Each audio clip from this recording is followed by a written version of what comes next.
नमस्कार साथियों, मैं हूं राम अवतार गुप्ता और आप देख रहे हैं दवार।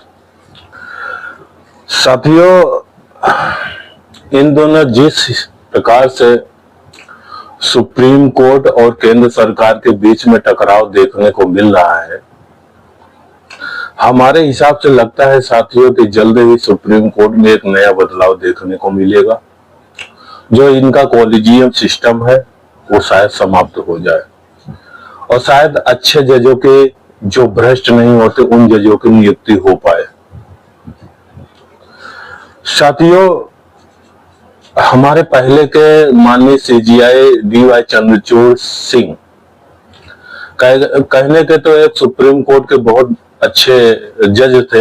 हाल ही में राष्ट्रपति द्रौपदी मुर्मू ने जस्टिस DY चंद्रचूड़ पर जांच का आदेश दिया है। वो जांच क्यों है साथियों, किस लिए है, वो हम आपको बताएंगे।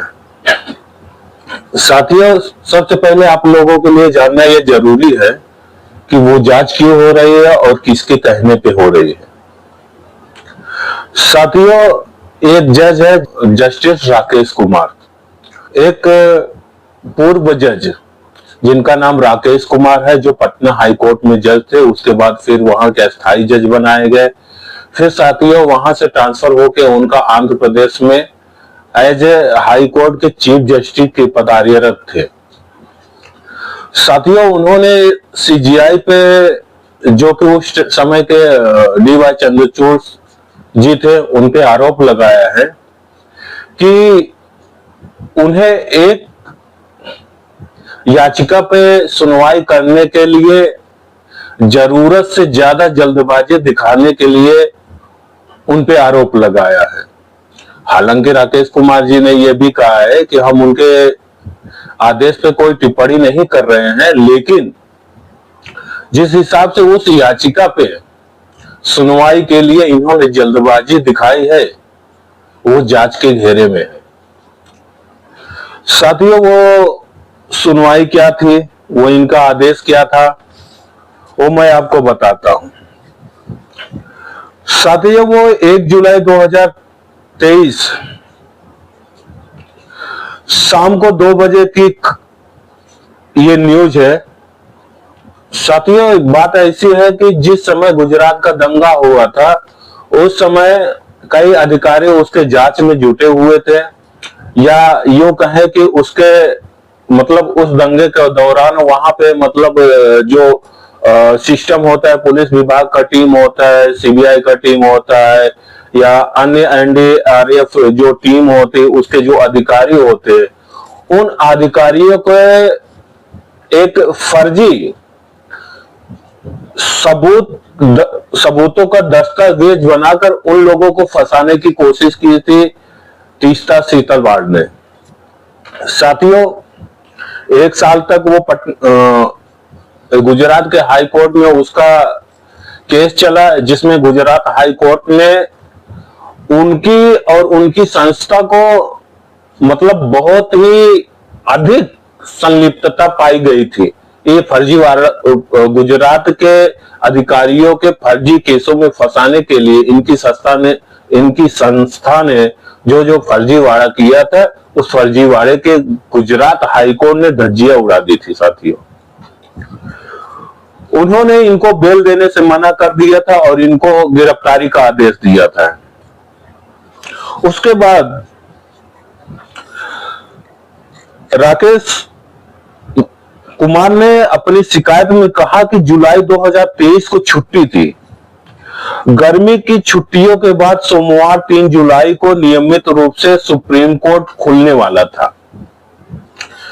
साथियों, यहां ध्यान देने योग्य बात है कि 1 जुलाई से छुट्टी चालू थी, 3 जुलाई तक छुट्टी थी कोर्ट में।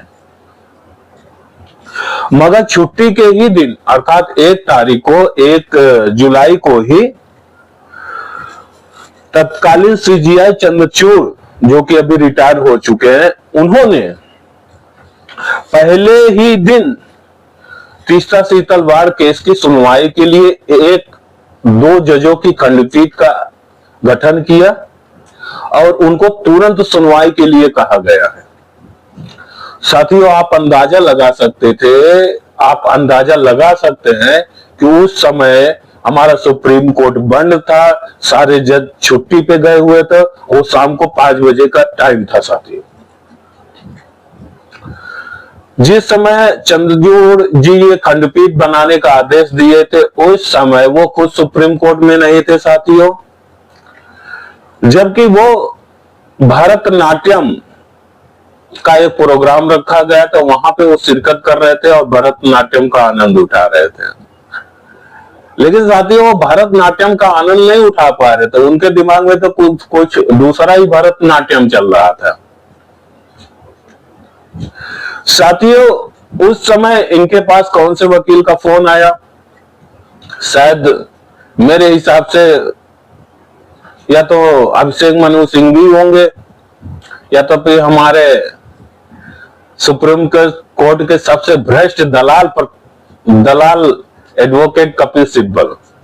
इन दोनों के अलावा तो कोई और नहीं हो सकता साथियों। मैं आरोप नहीं लगा रहा हूं साथियों, मैं एक अपना जो हमारा माइंड कह रहा है मैं उसके आधार पर कह रहा हूं, क्योंकि इन दोनों के अलावा तो कोई ऐसी हरकतें तो करता नहीं कि जो आतंकवादियों और जो दंगा कराने वाले जो फर्जी दस्तावेज प्रस्तुत करके जो गुजरात के अधिकारियों को फंसाने का काम करे, उसका केस ऐसे ही 2 चमनचूतिये ही लड़ सकते हैं। साथियों सीजीआई ने जो 2 खंडपीठ बनाई थी, उसमें जो 2 जज थे, फैसला देने के टाइम पे उन जजों में ही मतभेद था। इसकी वजह से उन्होंने इस याचिका को एक बड़ी खंडपीठ पे भेजने का प्रस्ताव दिया। अब साथियों आप सोच सकते हैं कि भरतनाट्यम देखते देखते चंद्रचूड़ जी ने 2 खंडपीठ का गठन कर दिया। क्या आप समझ सकते हैं ये कितनी मतलब गहरी बात हो सकती है? एक आम आदमी अगर सुनवाई के लिए जाता है तो उसकी याचिका सुनने में पहले तो आनाकानी करते हैं, सुन भी लिए तो उसको सूचीबद्ध कर देते हैं कि आपको 10 दिन में 15 दिन में इसमें सुनवाई होगी। सुनवाई हो भी गई तो या तो याचिका खारिज हो जाएगी, और कई बार देखा है कि याचिकाकर्ता पे ही ये लोग फाइन लगा के उसको वापस कर देते हैं। लेकिन तीस्ता सीतलवाड़ के केस में ऐसा कुछ नहीं हुआ साथियों। उसके बाद उन 2 जजों ने उस याचिका को एक बड़ी खंडपीठ को भेजने का फैसला किया। साथियों उसी टाइम पे मान लीजिए कि 5 से 10 मिनट होगा, 5 से 10 मिनट में एक दूसरी बड़ी खंडपीठ बनाई जाती है। तीस्ता सीतलवाड़ के केस को, उसकी याचिका को पुनः सुनवाई की जाती है और आनंद फानंद में उसको जमानत दे दी जाती है। साथियों तीस्ता सीतलवाड़ ऐसी कौन सी तोप थी कि उसको जमानत देने के लिए उस समय के तत्कालीन सीजीआई चंद्रचूड़ सिंह जी उसको गिरफ्तारी से बचाने के लिए इतने उतावले क्यों हुए थे? इसी पर रिटायर्ड जज राकेश कुमार जी ने इसी पे सवाल उठाया है और उन्होंने द्रौपदी मुर्मू को एक लेटर लिखकर इस पे शिकायत की है कि इसकी सीबीआई से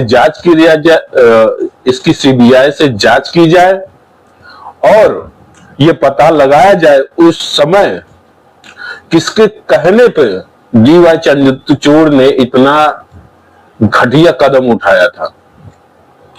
साथियों इस पर आप क्या सोचते हैं? क्या हमारे भारतीय न्याय पालिका में क्या वाकई भ्रष्टाचार होता है? भ्रष्टाचार होता है तो किस हद तक होता है? हमें कमेंट करके जरूर बताएं साथियों मैंने ये वीडियो बहुत दिनों के बाद बनाया है साथियों, कुछ प्राइवेट कारणों के कारण मैं वीडियो नहीं बना पा रहा था साथियों। तो हम आशा करते हैं साथियों हमारा वीडियो आपको पसंद आया होगा और जुडिशरी पे आप क्या सोचते हैं? क्या ये इस कोलिजियम सिस्टम को बंद कर देना चाहिए या गवर्नमेंट को ऐसे कानून लाने चाहिए जिस पर एक निष्पक्ष जजों का चुनाव हो सके साथियों। इसी के साथ धन्यवाद साथियों।